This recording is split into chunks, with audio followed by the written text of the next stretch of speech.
Ah, le fameux mois de décembre. Comment ne pas l'aimer? Il annonce les vacances, les fêtes de fin d'année, la famille, la joie. Le décrochage scolaire. Dans un récent article du journal Le Monde, on apprend que c'est dans les semaines qui précèdent Noël que de nombreux étudiants décrochent les études.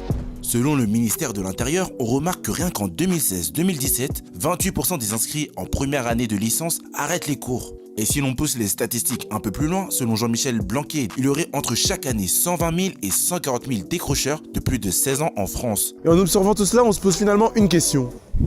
Pourquoi arrêtes-tu les cours? J'ai commencé par faire mes études de droit à Nîmes, c'était ma première année. Je suis allé voir comment était ma fac, et ce jour-là, franchement, j'ai fait waouh, toutes les meufs qu'il y a, putain. Je pensais même plus aux études à ce moment-là, je pensais franchement, faut que je gère cette année, tu vois. Que des soirées, enfin même les soirées étudiantes, franchement, c'est le gros bordel, tu vois. Je sais pas, je me bats les couilles, genre je tente, je l'embrasse, ça passe ou ça passe pas, tu vois. Voilà, tu portes tes coups sur la table et t'y vas. Ouais, bah, je sais pas, n'oublions pas juste s'il vous plaît que la vidéo c'est sur le décrochage scolaire. Pas comment gérer une meuf dans une soirée étudiante. Après mon bac, je suis rentrée en prépa ECS. Ça se passait bien, mais il faut travailler tout le temps, quoi. Moi, par rapport à ma vie personnelle, j'avais déjà des soucis, etc. J'avais besoin de temps pour moi et du coup, au bout de 8 mois, j'ai arrêté, quoi. C'était hyper abstrait la prépa, quoi. Enfin, la matière m'intéresse en soi, moi j'aime beaucoup. Mais je suis dans une asso et tout, du coup je me consacre plus à mon asso, à développer des projets, etc. Plus que développer mes notes, quoi. Voilà. Juste dans la fac, vu qu'on est très libre, on fait un peu ce qu'on veut. Comme par exemple, fumer entre les cours ou fumer un peu tout le temps, toute la journée. Ça peut entraîner un décrochage scolaire, ce qui n'est pas mon cas. Enfin dans la fac en tout cas, j'ai entendu dire qu'il y avait beaucoup de gens qui fumaient et qui séchaient des TD. T'as entendu dire? On m'a... Mais quel menteur.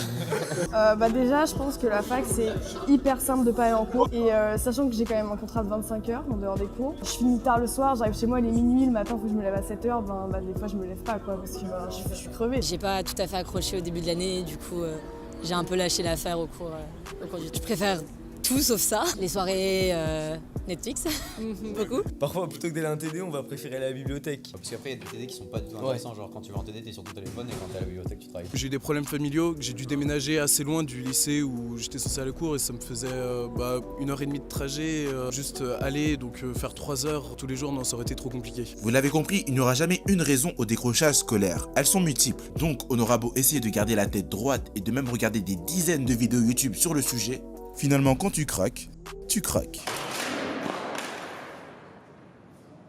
Bon ok, supposons que tu vas arrêter l'école. Tu vas faire quoi? Non, ça, tu vas faire quoi?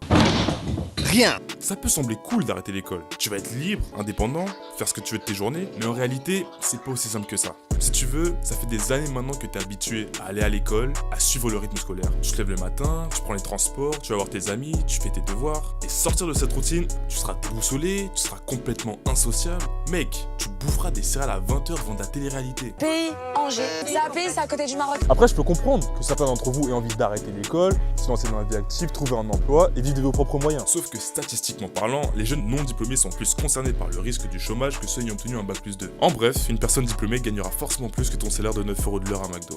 Les gens vont venir. Ouais, Bill Gates, Mark Zuckerberg, eux ils ont quitté l'école et regarde, aujourd'hui ils sont milliardaires. Et ils ont quitté Harvard. Attends, vu lycée pro, Harvard.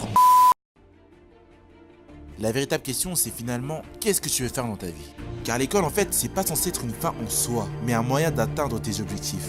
Si t'as un objectif dans la vie et que, je sais pas, tu veux devenir médecin, c'est sûr qu'il te faudra faire des études. C'est même primordial.